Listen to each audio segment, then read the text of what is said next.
Let's make this welcome slide in PowerPoint. Change background of the slide. Insert 4 images and place them like this.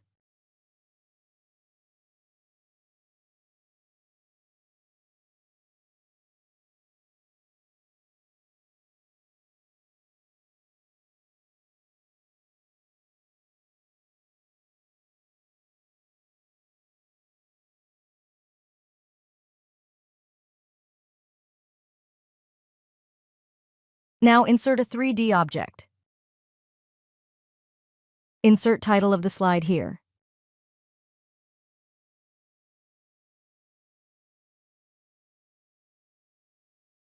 Duplicate the slide and move images to the corner.